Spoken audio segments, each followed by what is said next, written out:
Ang awit chapter 2 verses 1 to 12 na ating pag-aaralan sa pagkakataong ito ay aking pinamagatang ang soberanong hari, pagtitiwala sa Diyos sa gitna ng paghihimagsik. Binibigyan din ng awit chapter 2 na ang soberanya ng Diyos ay hindi natitinag anuman ang paghihimagsik ng tao. Sa kabila ng politikal, maging moral o kaguluhan sa lipunan, ang paghahari ng Diyos ay nananatiling hindi nanganganib. Pinapahayag ng Salmo ang walang kabuluhang paghihimagsik ng mga tagapamahala sa lupa ay hindi nakakaapekto sa awtoridad at soberanong pagsaklaw ng Diyos sa mga kaganapan dito sa ating daigdig. Inilalarawan ng kapitulo na ang Diyos ay kalmadong nakaupo sa kanyang trono sa kalangitan at patuloy na nagmamasid sa mga activities ng sangkatauhan. Ang katotohanan ito ay naghihikayat sa mga mananampalataya na magtiwala sa hindi matitinag na kapamahalaan ng Diyos sa lahat ng mga pangyayari. Kahit na ang buhay ay tila magulo, makakatagpo tayo ng kapayapaan sa pagkaalam na ang walang hanggang mga plano ng Diyos ay hindi kailanman mapipigilan at ginagawa niya ang lahat ng bagay para sa ikabubuti ng mga nagmamahal sa Kanya. May 4 na mahahalagang punto at mga subpoints ang pinakikita sa atin ng ating tekstong pag-aaralan. Unang mahalagang point, ang paghihimagsik ng sangkatauhan laban sa Diyos, verses 1 to 3. Ang 3 pambungad na mga talata ng chapter 2 ay nagpapakita ng isang dramatiko at walang hanggang katotohanan. Ito yung katotohanan ng inclination ng sangkatauhan ay maghimagsik laban sa banal na awtoridad ng Diyos. Ang paghihimagsik na ito ay sinadya at malalim na nakaugat sa pagmamataas at pagiging makasariling puso ng tao. May 3 mahalagang bagay ang pinapakita ng mga talatang ito. Una, sa verse 1, ang galit ng mga bansa.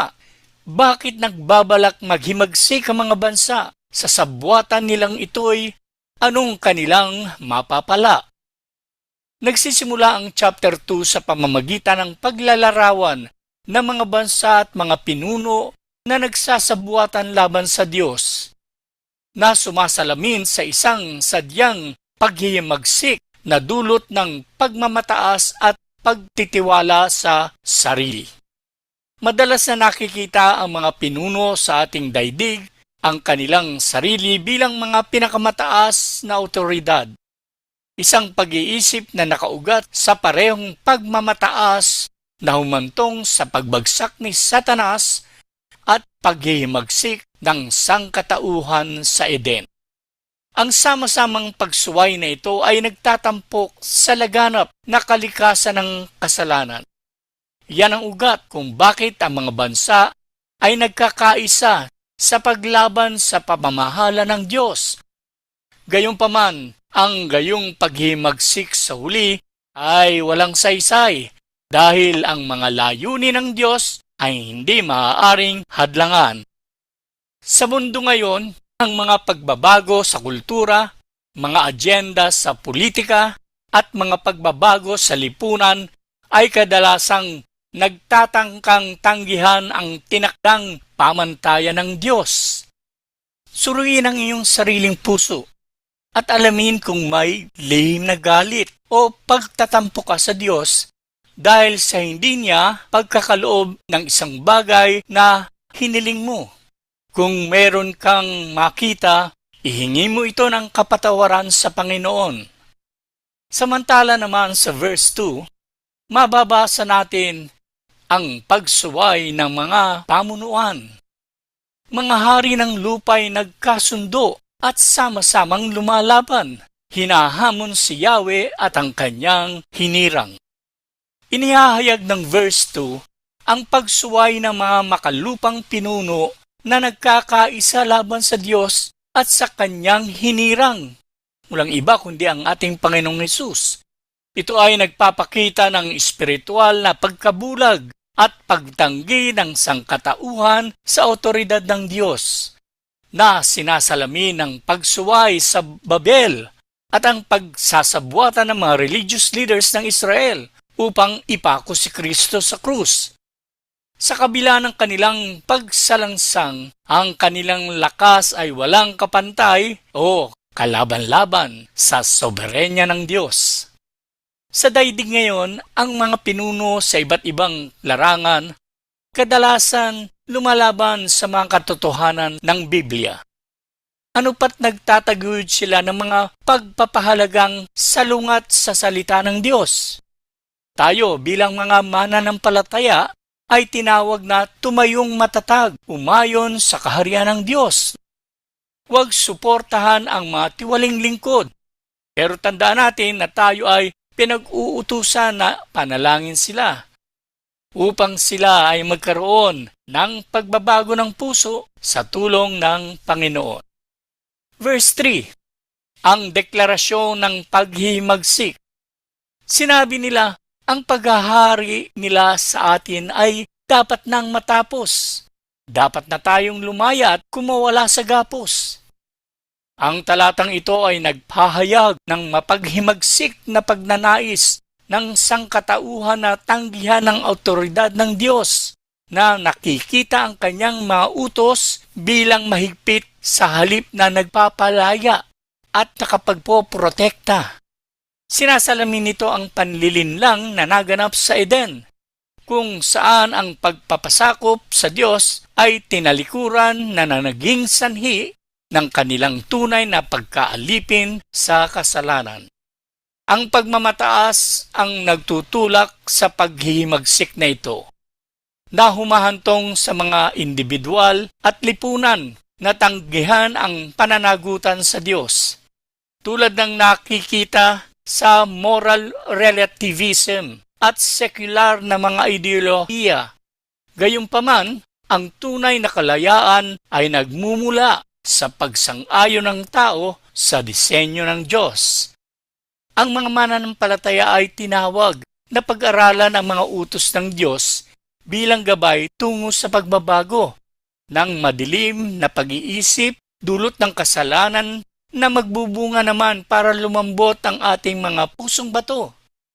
Labanan ng kultura ng paghihimagsik laban sa kanyang mga pamantayan at ipakita ang kagalakan ng pamumuhay sa loob na itinakdang hangganan ng Diyos. Importante ding alamin ang ere sa iyong buhay na ayaw magpagapos sa utos ng Diyos. Kung iyong ma-identify ang mga ito, magpakumbaba at ipanalangin na tulungan ka ng banal na espiritu na magpasakop sa kautusan ng Diyos na iyong pilit na nilalabanan upang masunod mo ang kalooban ng Diyos sa iyong buhay. Ang pagsuko sa Kanya ay hindi isang kawalan kung hindi pinakamalaking pakinabang.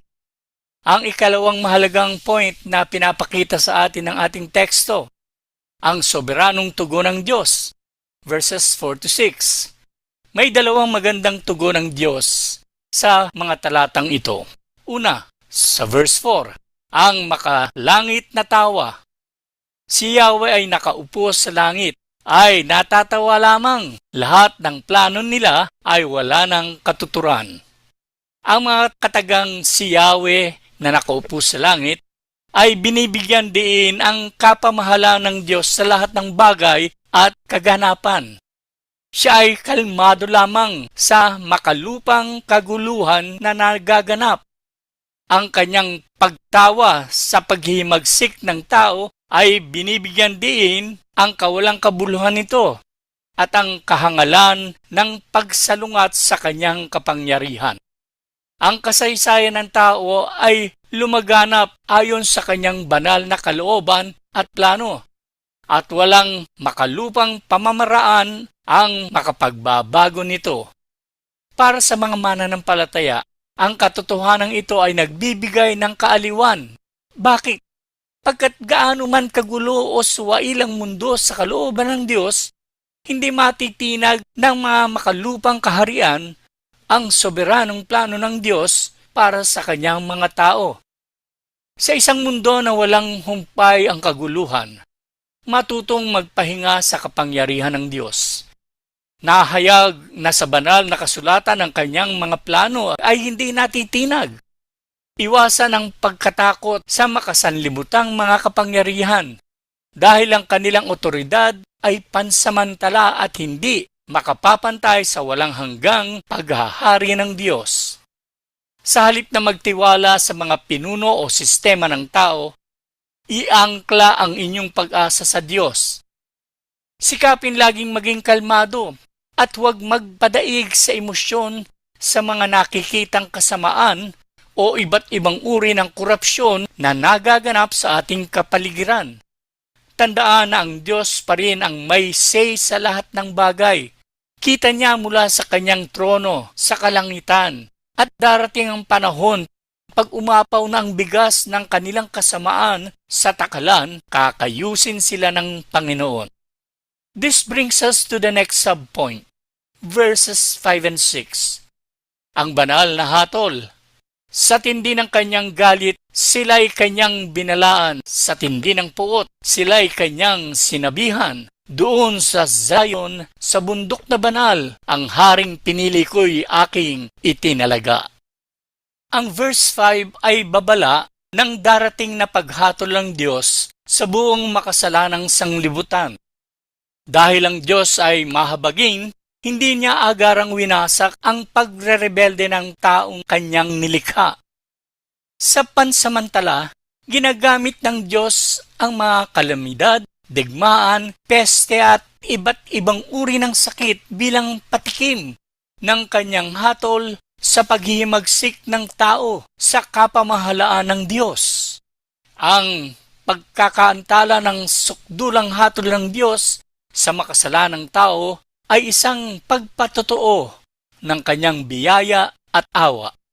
Ang kanyang galit ay matuwid, angkop lamang ang kanyang tugon sa paghihimagsik ng tao.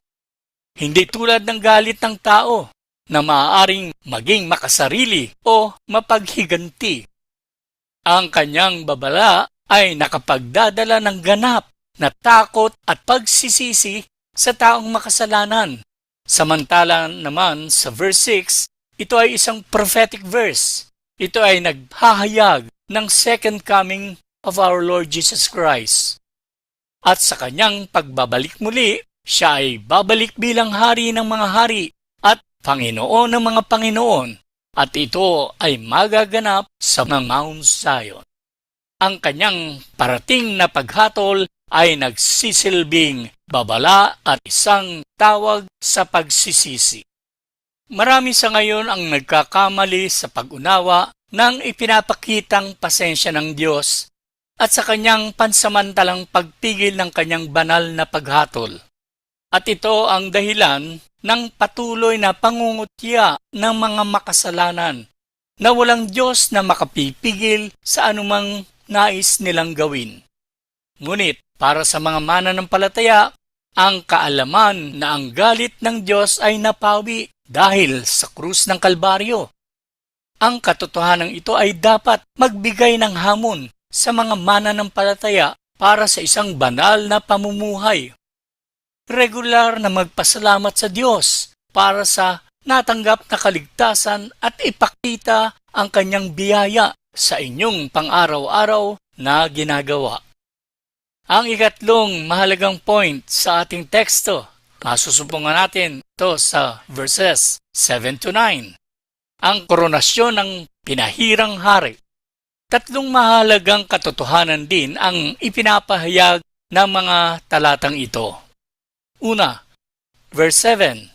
Ang banal na pagpapahayag ng pagkakakilanlan ni Jesus. Ipahahayag ko ang sinabi sa akin ni Yahweh. Ikaw ang aking anak, mula ngayon ako na ang iyong ama. Pinatotohanan ng talatang ito, si Jesus bilang ang banal na anak na nagpapatunay sa kanyang natatanging kaugnayan sa ama at sa kanyang natatanging role bilang Mesyas. Ang katotohanan ito ay binanggit sa 3 pagkakataon. Unang pagkakataon, nang siya ay binautismuhan ni Juan Bautista. Ang ikalawang pagkakataon, sa kanyang pagbabagong anyo, sa kanyang transfiguration. At ang pangatlong pagkakataon, sa kanyang muling pagkabuhay mula sa mga patay. Ang lahat ng mga kaganapan ng buhay ni Jesus dito sa lupa ay batay sa katuparan ng plano sa pagtubos ng Diyos sa kanyang mga tao. Ang katagang aking anak o begotten ay nagbibigay diin sa walang hanggang pagka-Diyos ni Kristo at walang kapantay na pagiging anak ng Diyos Ama. Samantala, sinasabi din na sa pamamagitan niya, ang mga mananampalataya ay inanpon at naging bahagi ng pamilya ng Diyos. Ang pinapahayag na katotohanan ng talata ay dapat magdala sa atin sa pagtitiwala sa otoridad ni Kristo. Dahil siya ang ikalawang persona ng ating triune God na nakapagdadala sa atin sa di natitinag na pag-asa. Ating ipagkaloob sa Kanya ang ating pagsamba sa araw-araw bilang ating Hari at Panginoon. And we should also learn to live confidently as God's children, reflecting His love in our relationship with other believers and non-believers as well. Additionally, Christ's sonship compels us to boldly share the gospel, proclaiming His victory and redemption to a world in need. Verse 8, ang universal na mana ni Jesus. Hingin mo ang mga bansa't ibibigay ko sa iyo, maging ang buong daigdig ay ipamamana ko. Pinatotohanan ng talatang ito ang pangkalahatang saklaw ng kaharian ni Kristo. Hindi tulad ng mga pinuno sa lupa na ang paghahari ay limitado ng lugar at panahon. Ang mana ni Jesus ay sumasaklaw sa lahat ng mga bansa at mga tao. Binibigyan diin ang bunga ng Ebanghelyo ni Jesus. Ang kaligtasan ay para sa mga tao na magbabalik loob sa Diyos, anumang tribo, wika at bansa. Ito ay isang paalaala ng pandaigdigan misyon ng Diyos at ang kanyang pagnanais na ang lahat ay magsisi. Ang sinabi ng Ama na hingin mo ay nagpapakita ng katuparan ng mga layunin ng Diyos kay Kristo. Ang pamahalaan ng walang hanggang di lamang ng sanglibutang ito, kundi ang buong sangsinukob. Hindi na kailangan pang hingin ng anak sa Ama ang buong kapamahalaan ng lahat ng bagay, pagkat ito naman ay nakatalaga para sa Kanya. Ang katotohanan na ang buong sanlibutan o maging ang buong sansinukob ay saklaw ng kaharian ng Panginoong Hesus ay malaking hamon sa mga tagasunod ni Jesus, pagkat tayo ay Kanyang inatasan na ating palawakin ang kaharian ng Diyos dito sa lupa, gaya ng sa langit. Ibig sabihin, tayo ay makilahok sa mga pandaigdigang misyon, ang pagbabalita tungkol sa Ebanghelyo na Kristo. Unahin natin ang ating mismong mga sambahayan. Ito ang ating Jerusalem. Pagkatapos, ang ating mga kamag-anak. Ito ang ating Samaria. At mga kaibigan at iba pa, sila naman ang tinutukoy sa tagubilin ni Jesus dulo ng daigdig. Bagamat hindi lahat tayo ay tinawag na humayo at mangaral, lahat tayo ay maaaring mag-ambag ng kaloob ng Diyos atin. Humanap ng mga paraan upang aktibong suportahan ang mga misyon o ministries sa pamamagitan ng pagpapartner sa mga misyonero, pagbibigay ng pinansyal na kontribusyon sa mga organization o ministries tulad ng IMBP at ng PBW. Verse 9, ang kapangyarihan ng hari. Dudurugin mo sila ng tungkod na bakal tulad ng palayok, sila'y magkakabasag-basag. Ang talatang ito ay naglalarawan kay Jesus bilang isang pinuno na may ganap na awtoridad na humatol at magbigay ng katarungan. Ang tungkod na bakal ay nagpapahiwatig ng kanyang walang kapantay na kapangyarihan upang durugin ang mga sumasalungat at itatag ang kanyang matuwid na paghahari. Ito ay isang matinding paalaala ng mga kahihinatnan ng hindi nagsisisi sa paghihimagsi. Ang paghahari ni Kristo ay hindi lamang magpaparusa sa kasalanan, kundi magdudulot din ng isang mundo kung saan ang katuwiran at kapayapaan ay naghahari magpakailanman. Para sa mga mananampalataya, ito ay alok ng pag-asa na ang kasamaan sa huli ay matatalo at maaalis sa ating presensya.